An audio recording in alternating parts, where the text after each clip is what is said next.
Hi மக்களே, good morning. இன்றைக்கி காலையில் 5:30 மணி ஆயிடுச்சுங்க நான் எந்திக்கிறதுக்கு. ஸோ எந்திரிச்சோடனே தீயை பற்ற வச்சு பற்றியை பொருத்திட்டு அப்படியே வேலையை ஸ்டார்ட் பண்ணிட்டேன். மொபைலில் வந்து நைட்டு டயர்டாக இருந்ததுனால மொபைலில் சார்ஜ் போட மறந்துட்டேன். காலையில் எழுந்திரிச்சு பார்க்க 30% தான் சார்ஜே இருந்துச்சு. ஸோ அதனால் என்னால் பாத்திரம் வளர்க்குறது வீடியோ எடுக்க முடியல, கோலம் போடுறதையும் எடுக்க முடியல. ஏன்னா மொபைலில் சார்ஜ் போட்டு விட்டு கடன்னு வேலையை வந்து ஸ்டார்ட் பண்ணிட்டேன். அதுக்கப்புறமா சோறும் பொங்கிட்டேங்க. பொங்கினதுக்கப்புறம் கீரை பொரிக்கணும் இல்லையா. ஸோ இன்றைக்கி வந்து வாட்ரோஸ் கீரை தான் பொரிக்க போகிறேன். இந்த கீரையை வந்து அந்த தண்டெல்லாமே பெரிய பெரிய தண்டாக இருந்துச்சு அப்படின்னா அதை வந்து கட் பண்ணிவிட்டு அந்த கொழுந்தாக இருக்கிறது எல்லாமே நம்ம வெட்டி பொரிக்க ஆரம்பிக்கணும். ஸோ அப்போ வந்து அம்மா கால் பண்ணியிருந்தாங்க.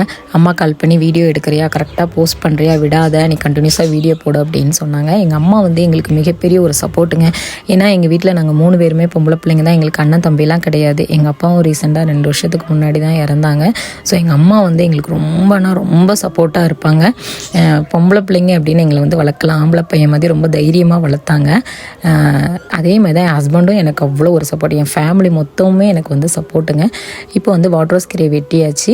அதுக்கப்புறமா இதுக்கு வந்து நான் சின்ன வெங்காயம் தாங்க யூஸ் பண்ணேன். கீரைக்கு வந்து எப்போதும் சின்ன வெங்காயம் தான் போடுவோம், அதுதான் உடம்புக்கு நல்லது அப்படிங்கிறதுனால கருவேப்பிலை போட்டாச்சு, மை ஃபேவரேட். அதுக்கப்புறமா லைட்டாக வதக்கி விட்டுட்டு, வெங்காயத்தை வந்து ரொம்ப நேரம் ரொம்ப வேக வைக்க வேண்டாம். அதுக்கப்புறம் என் ஹஸ்பண்ட் வந்து குளிக்கணும், வெந்நி இறக்கு அப்படின்னு சொன்னாங்க. ஸோ அவங்களுக்கும் சூடாக தண்ணி இறக்கி கொடுத்துட்டு அதுக்கப்புறமா கீரையை வந்து கொஞ்சம் கொஞ்சமாக போட்டு நான் கட் பண்ணும்போது எவ்வளோ கீரை இருந்துச்சு. ஆனால் இது வதக்க பார்த்திங்கன்னா அப்படியே சுருங்கிருங்க, ரொம்ப கம்மியாயிரும்.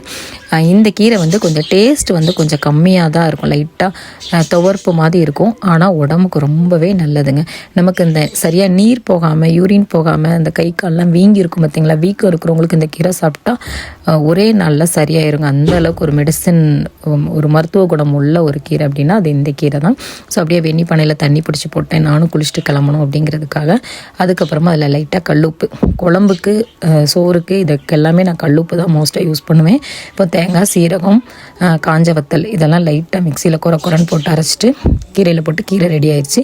அதுக்கப்புறமா கத்திரிக்காய் குழம்பு, புளிக்குழம்பு வைக்கிறதுக்காக மண்பானையிலேயே வெங்காயம், பச்சை மிளகாலாம் போட்டு வதக்கிட்டு சீரகத்தை வந்து பொடிக்கணும் அப்படிங்கிறதுக்காக அதில் அந்த உரலில் போட்டு லைட்டாக தட்டிட்டு, அதுக்கப்புறம் எனக்கு வந்து இன்றைக்கி வந்து வீடியோ எடுக்கிறதுக்கு எனக்கு நேரமே பத்த மாட்டேங்குங்க. இப்போ கடகடன்னு சமையல் பண்ணி முடிச்சுட்டு அப்படியே நான் வந்து கடைக்கு கிளம்பணும். ஸோ இப்போ வந்து கத்திரிக்காய் குழம்பும் ரெடி ஆயிடுச்சு. ஸோ இந்த வீடியோ பிடிச்சினா மறக்காமல் லைக் அண்ட் ஷேர் பண்ணுங்கள். Have a nice day. Thank you.